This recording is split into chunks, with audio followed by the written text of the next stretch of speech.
வணக்கம் அன்பான சொந்தங்களே. TSSL வழங்குகின்ற இந்த நிகழ்வானது ராமாயண கதை சொல்லல். இன்று ராமாயண கதையின் பாகம் எத்தனை என்று சொல்லுங்கள் பாப்போம். உங்களுக்கு தெரிந்திருக்கும் நினைக்கிறேன். இன்று பாகம் 22. ராமர் காட்டுக்கு செல்லுகிறார். தசரதன் என்ன சொல்ல போகிறார் அந்த காட்டுக்கு சென்ற சமயம்? இன்று உண்மையிலேயே மங்கை அவர்கள் எந்த விதமான பேப்பரோ பார்க்காமல் அந்த கதையை அழகாக உங்களிடம் சமர்ப்பிக்க போகிறார்.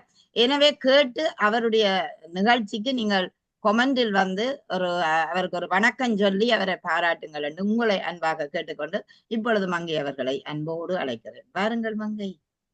வணக்கம். நகுலா சிவநாதன் அவர்களே. வணக்கம். வணக்கம். பாகம் ராமாயண கதைகள் தொடர்ந்து பார்த்துக்கிட்டு இருக்கோம். நகுலா அவர்கள் அழகா உங்களுக்கு எக்ஸ்பிளைன் பண்ணி சொல்றாங்க. நானும் எனக்கு தெரிஞ்சு சொல்றேன். கமெண்ட்ஸ்ல யாரும் எதுவும் போட மாட்டீங்க, இது கொஞ்சம் வருத்தமா இருக்கு. இப்போ ராமாயண கதை நான் எந்த புக் எல்லாம் வச்சுக்காம சொல்ல போறேன். இதுல ஒரு கதை இது என்னன்னா, ராமர் வனவாசத்துக்கு போயிட்டாரு. தசரதன் வீட்டுல இருக்காரு. அப்போ கோசலைய கூப்பிட்டு, முன்னொரு காலத்துல நான் வில்லம்பு எடுத்துக்கிட்டு காட்டுக்கு போயிருந்தேன்.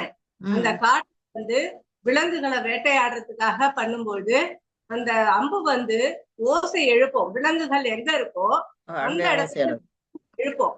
அந்த மாதிரி இந்த அம்பு கரெக்டா போய் விடும். அவரு அம்பு விடுறதுல மன்னன். அப்படி இருக்கிறவரு அம்பு விடுறாரு. அந்த இடத்துல கலக் முளக் கலக் முளக்குன்னு ஒரு சத்தம் கேக்குது. தண்ணி குடிக்கிற மாதிரி, யானை தண்ணி குடிக்கிற மாதிரி சத்தம் கேக்குது. அந்த யானை தண்ணி குடிக்கிற மாதிரி சத்தம் கேக்குது. அந்த விலங்குகள் சத்தத்துல அந்த அம்பு விடுறாரு. அம்பு போய் விழுந்ததும் அந்த அலற குரல், அந்த அழுகுற குரல் வேற மாதிரியா இருக்குன்னா யாருன்னு பார்த்தா ஒரு இளைஞன். பயமா ஆயிடுச்சு அவருக்கு. என்ன இப்படி பண்ணிட்டோமே நம்ம சொல்லிட்டு பதறி போய் அந்த இளைஞர்கிட்ட சொல்றாரு. தெரியாம ஆயிடுச்சு இது மாதிரி சொல்லும் பொழுது, சரி நம்ம என்ன பண்ண முடியும், நான் எங்க அப்பா அம்மாவுக்காக தண்ணி எடுத்துட்டு வரதுக்காக வந்தேன். இப்படி ஆயிடுச்சு. நான் எங்க அப்பா அம்மாவுக்கு தண்ணி கொடுக்காம ஆயிட்டதை நீங்க நிறைவேற்றுங்க.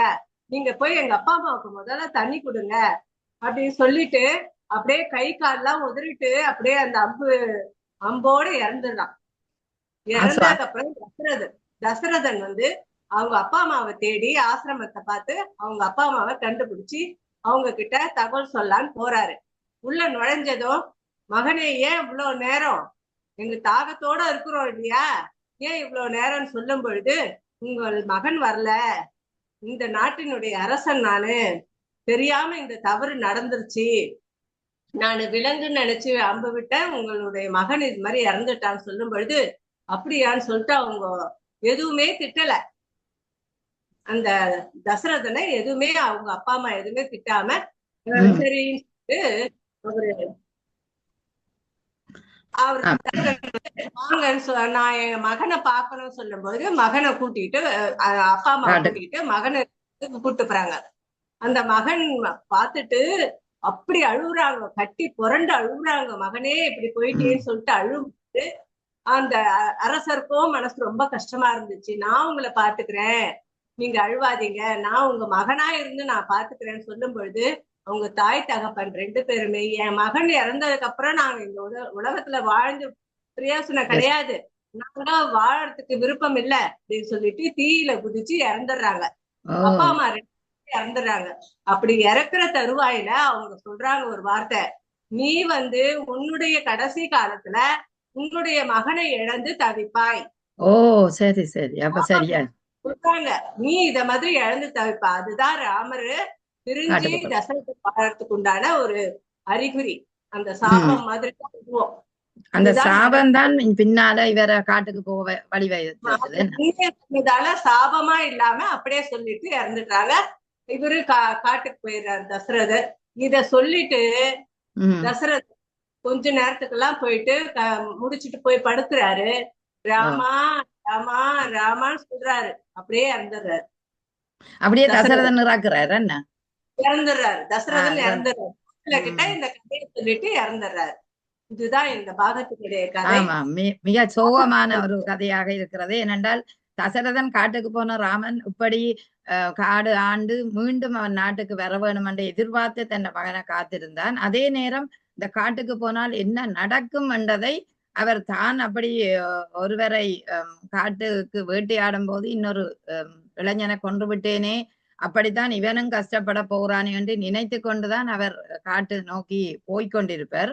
அந்த நேரத்துல பாத்தீங்களா, அதாவது சொல்லுவார்கள் அந்த பழி மீண்டும் அவர்களை வந்து சேரும் என்று. அதாவது நாங்கள் நிச்சயம் அரசன் அண்டர்பான் தெய்வம் நின்றறுக்கும் என்று சொன்னது 100% முன்னோர்கள் சொன்னது சரி. இப்ப பாவம் செய்கிறவை எல்லாம் பிற்காலத்தில் அனுபவிப்பார்கள் என்றது உண்மை. அது மாதிரி தசரதன் தெரியாமல் தான் செய்த தவறு அது. அவனது அந்த சத்தத்தை கேட்டு யானை கண்டுதான் அவர் அந்த அம்பை எய்திருப்பார். ஆனால் தற்சமயம் அது ஒருவருக்கு பட்டு விட்டது. ஆனாலும் அவற்றை நல்ல மனம் தாயப்பனை வந்து சந்திச்சு அவர்களுக்கு சொல்லி தன் மன்னிப்பையும் கேட்டு நீங்கள் உங்களை நான் வளர்க்கிறேன் என்று சொன்ன அந்த மனித நேயத்தை இந்த இடத்துல நாங்க பாக்குறோம். அது கூட ஒரு பெரிய சாதாரணமாக இப்ப ஒரு கார்ல அடிபட்டுட்டாரு அல்லது மோட்டார் சைக்கிள் ஒருவரை தட்டி விட்டு போனாருன்னா போடுவாங்க அப்படியே. அதை வந்து சொல்லவும் மாட்டாங்கள், இறந்தால் இறந்ததுதான் அப்படியே. ஆனால் அவர் வந்து சொல்லி இருக்கிறாரோ அந்த பெரும்பான்மை மதிக்கணும். அடுத்தது அவர் தான் செய்த பிழைக்கு அடுத்தவர் என்ன செய்ய முடியும், இவர் மேல் பழிதான் சாற்ற முடியும் என்பதற்காக அவர்கள் தாய்தப்பனே அந்த தண்ட பிள்ளைக்காக இறக்கிறார்கள். அதில் உள்ள மனித நேயமும் தியாகத்தையும் இப்ப நினைச்சு பார்த்தால் அப்படி இப்ப செய்வார்களா? இல்லையே. ஆனா அன்றைய காலத்தில் அவர்கள் அந்த பிள்ளைக்காக உயிர் விட்டார்கள். பெற்றோர்கள் என்ற ஒரு கதையும் நாங்க இங்க அறியக்கூடியதா இருக்கு. நிச்சயம் நினைச்சு பார்த்தோம்டா செய்வினை தன்னை சூழ்ந்து கொள்ளும் ஏதோ ஒரு காலத்தில். அது எங்களை அறியாம செய்தாலும் சில நேரம் அந்த பழியங்கள்ல வரும், அறிந்து செய்தாலும் வரும். ஆகவே அறிந்து நீங்கள் செய்யக்கூடாது, அறியாமல் செய்தால் சில நேரம் தப்பிச்சு கொள்ளலாம். ஆனா தசரதன் அந்த இளைஞன்ற கொலையை நினைத்து கொண்டு வந்து ஏங்கிய நேரம் இவர்கள் இப்படி தாயின் தகப்பனும் இறந்து விட்டார்கள், அது இப்படி அவர்களையும் அந்த தீயில போய் விட்டார்களே என்று நினைத்து கொண்டு வரும்போது அவருக்கே அந்த சாவு வருகிறது. நீ இருந்து உன்ற மகனை திரும்பி இப்படி பார்க்க முடியாத ஒரு சூழல் இருக்குமோ என்ற ஒரு ஏக்கமும் அவருக்கு இருக்கும். நிச்சயம் மிக ஒரு அற்புதமான கதை. நீங்கள் அதை கேள்வி மேம். ஆம், இப்ப கேள்வி, தசரதன் ஆண்ட நாட்டின் பெயர் என்ன? ஆம், எனக்கு தெரியும்.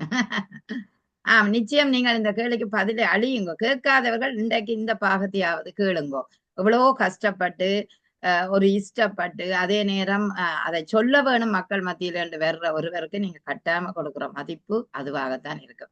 ஆகவே மங்கை அவர்களுக்கு இனிதான நல்வாழ்த்துக்களையும் பாராட்டுக்களையும் நாங்கள் தெரிவிக்கிறோம், மக்கள் சார்பாகவும் நாங்கள் தெரிவிக்கிறோம். ஆகவே உங்களுடைய அந்த பணி இது ஒரு அறப்பணி, அதாவது காசு வேண்டி செய்கிற பணி அல்ல. ஒரு தமிழை அதன் நல்ல விடயங்களை மற்றவர்களுக்கு கொடுக்கும் போது பலர் காது செவிவழி ஊடாக வருகிற இந்த செல்வத்தை பெற்றுக் கொள்ளுகிறார்கள். ஆகவே இது கூட ஒரு அறம்தான். ஆகவே இப்படியான அறப்பணிக்கு அவருக்கு நாங்கள் வாழ்த்துக்களும் பாராட்டுகளும் இன்னும் மேன்மேலும் அவர் வளர வேணும் என்று வாழ்த்திக் கொள்ளுகிறேன். நன்றி, வணக்கம்.